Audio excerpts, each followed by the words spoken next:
I need you to understand how insane this movie sounds like on paper. It's about a man who falls in love with an adult doll, if you can catch my drift. Naturally, you're either thinking this movie is either one, very stupid, or two, deeply unsettling. And to be fair, it's a very bizarre movie, but somehow this film is one of the most genuine movies I've seen about loneliness, community, and what it's like to be loved during your hardest moments. Before Bianca even appears, the film spends a surprising amount of time letting us sit inside of Lars's world, and our first impression is that everything is cold, isolated, and quiet. So Lars doesn't even live in the family home. He actually lives in a converted garage besides the house. His brother Gus and his sister-in-law Karen are the ones that actually live in the family home. Lars's apartment is basically empty. He has no decorations. The longer we watch him navigate through his world, it becomes really clear that this man is avoiding any and all type of human connection. This is not to say that he is incapable of it. It rather feels like he's afraid of it. This man avoids touch. He avoids intimacy. He avoids people whenever he can. He's particularly really bad at eye contact. What makes this film really interesting is that it's really clear no one dislikes Lars. He's kind of a quirky guy, he's quiet. It's really obvious that the town cares about him.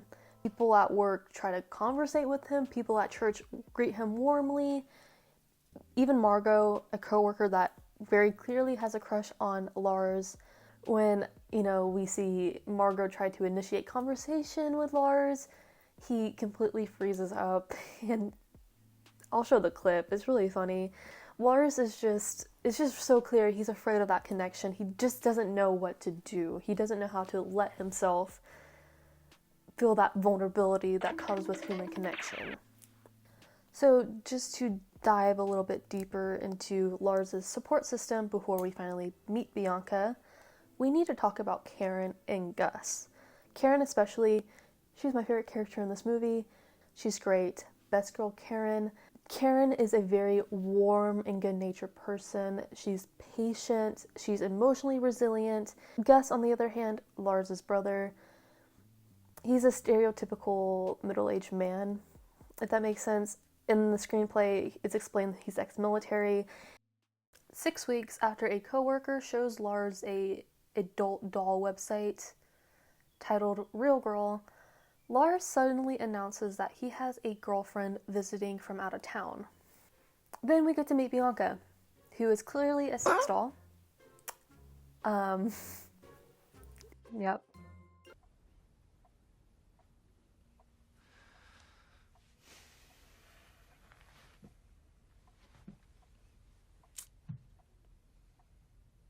Bianca's a missionary. Well, was a missionary, right, sorry. Because she was raised by nuns. But now she's on a sabbatical so she can experience the world. Isn't that neat?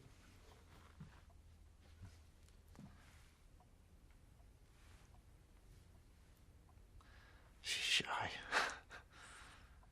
It's actually insane. During the scene, I was losing it. I was laughing so hard. It's just so bizarre. Like, who writes this? But all jokes aside, Bianca represents something very real to Lars. Bianca is completely safe. She can't reject Lars, she can't judge him, she can't overwhelm him. Bianca allows Lars to experience intimacy without vulnerability.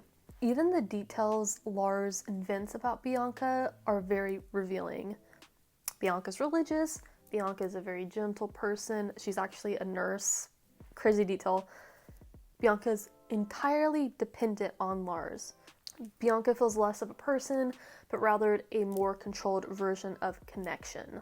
When Gus and Karen finally take Lars to Dr. Dagmar, the movie takes a really interesting turn. Dagmar never tries to rip Bianca away from Lars.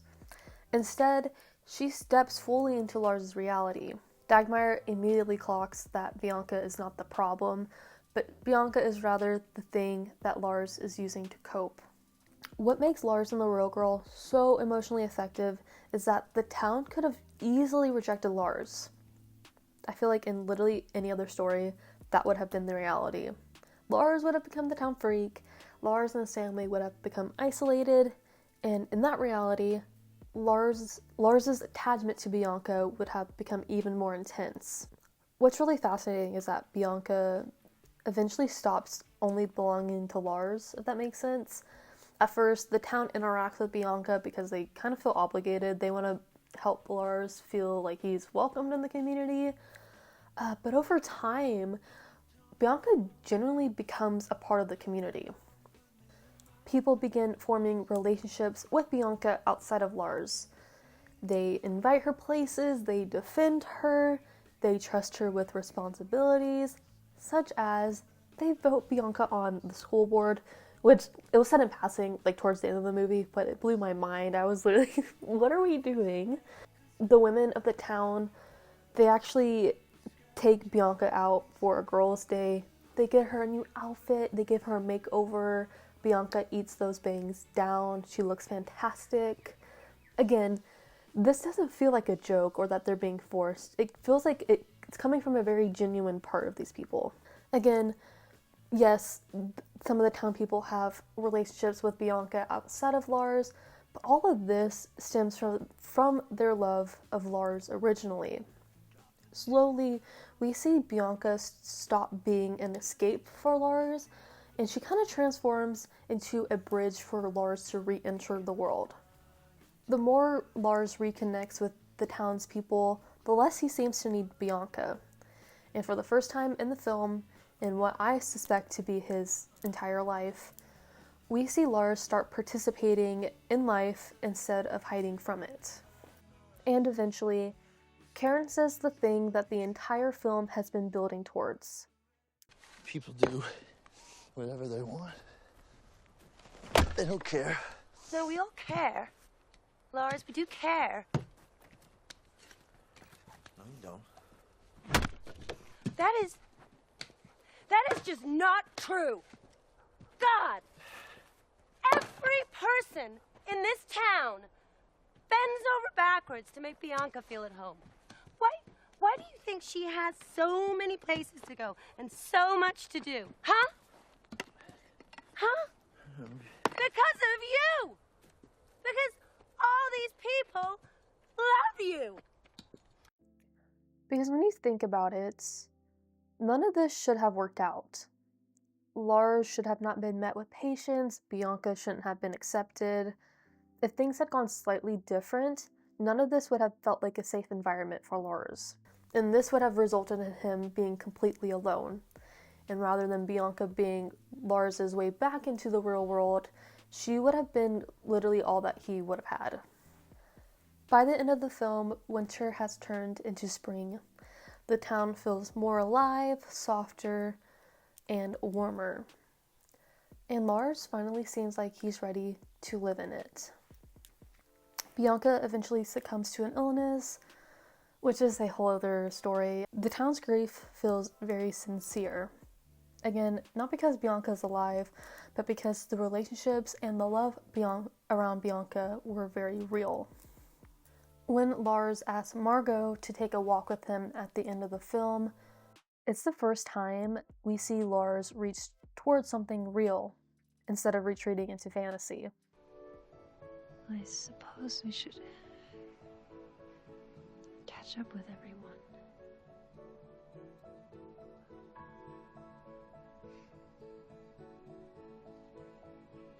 Do you want to take a walk? Yes.